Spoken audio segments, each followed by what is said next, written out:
एवढ्या सगळ्या लोकांना त्याच्या मुलाच्या लग्नाचं निमंत्रण केलं पाहिजे. कीर्तन असून सुद्धा जे घरी झोपले त्यांच्या बायकांना मूळ पत्रिकाची व्यवस्था झाली पाहिजे. हे सगळं घडत असताना त्याचे अभिषेक कीर्तनाचा म्हणजे त्याच्याही पोटी पूर्वान संतती जन्माला येऊन हा मलवंशापुरते मर्यादित न राहणारं घराणं हे ज्ञानवंशाचं प्रतीक खऱ्या अर्थाने येणाऱ्या काळामध्ये ठरावं अशी शुभेच्छा अपेक्षा तुमच्या सगळ्यांच्याच वतीने त्याला शुभाशीर्वाद चिंततो. चुकलासन परत करा योग्य असा जीवनाचा नातांचा प्रयत्न करा. देव देश धर्म नेते बता तुका अर्धे फोगी सांगतो ज्ञानोबांची. पायी काटा नेते माथा जीवी व्यथा उमटे. जर पायात काटा मोडला तर मेंदूला झिंजण्या येतात. पायात काटा मोडला तर मेंदूला मुंग्या येतात. जम्मू काश्मीरला जवान शहीद झाला तर नाचन खेड्याच्या लोकांना धक्का बसला पाहिजे. याला देशाचं एकत्रीकरण म्हणतात. जो तिथे शहीद झालाय तो माझ्या जातीचा नाही, माझ्या परिचयाचा नाही, माझ्या गावाचा नाही, माझ्या तालुक्याचा नाही, माझ्या जिल्ह्याचा नाही, माझ्या राज्याचा नाही, माझ्या ओळखीचा नाही, पण मी जिला भारत माता म्हणतो तोही तिला भारत माता म्हणतो म्हणून तो माझा भाऊ आहे. तो देशाकरता रक्ताच्या थारोड्यात आहे म्हणून मी मठामध्ये सुरक्षित कीर्तन ऐकतोय. ही भावना आपल्या मनात खऱ्या अर्थाने भावना मनात केल्या त्या दिवशी आपल्या प्रत्येकाच्या लक्षात येईल हे वैशिष्ट्य या भारत मातेचं आहे आणि त्याच भारत मातेचे आपण सुपूत आहोत. म्हणून आपण प्रत्येकाने वैचारिक क्रांती करणं तुमच्या माझ्याकरता गरजेचं आहे. तर भविष्य काही फार तुमचं माझं चांगलं अशा काही भाग नाही. ती भूमिका प्रत्येकाने डोक्यामध्ये ठेवली पाहिजे एवढीच अपेक्षा आपल्या सगळ्यांना देतो. आयोजक सूचना देतील. शेवटचा आभार तोपर्यंत कोणी जागा सोडायची नाही. जो जागा सोडेल तो जागा सोडेल.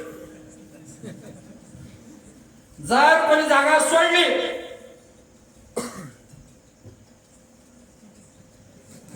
तर मग मी काय करू? गाव तुमचाच आहे.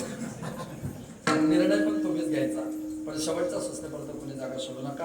आंतरिक प्रीतीच्या प्रेमाच्या वलयातून आपण सगळेजण आलेलो आहोत. आपल्या प्रत्येकाचा पंडित पाटील यांच्या खर्चाला सगळेच म्हणजे मंडळी या ठिकाणी उपस्थित आहेत.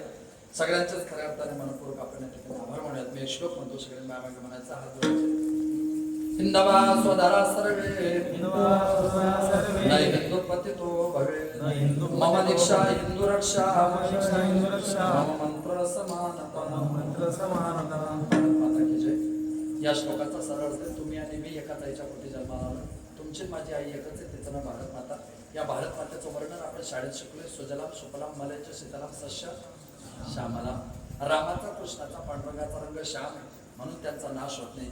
जगातल्या प्रत्येक देशाचा नाश होईल आणि भारत मातेचा नाश होणार नाही कारण हिचा रंग श्याम आहे. श्याम रंगाचं भारत माता हिचं वैशिष्ट्य आहे. या भारत मातेचं वैशिष्ट्य आहे. तर भारत मातेच्या चित्रात तिने जे साडी नसते आणि तो साडीचा पदर जो उडतोय ना तो उडणारा पदर म्हणजे माझ्या देशाचा खऱ्या अर्थाने तिरंगा त्याची जाणीव करून देत असतो. त्या भारत मातेच्या कपाळावरचं कुंकू म्हणजे माझ्या देशाचा अशोक चक्र मला जाणीव करून देत असतं.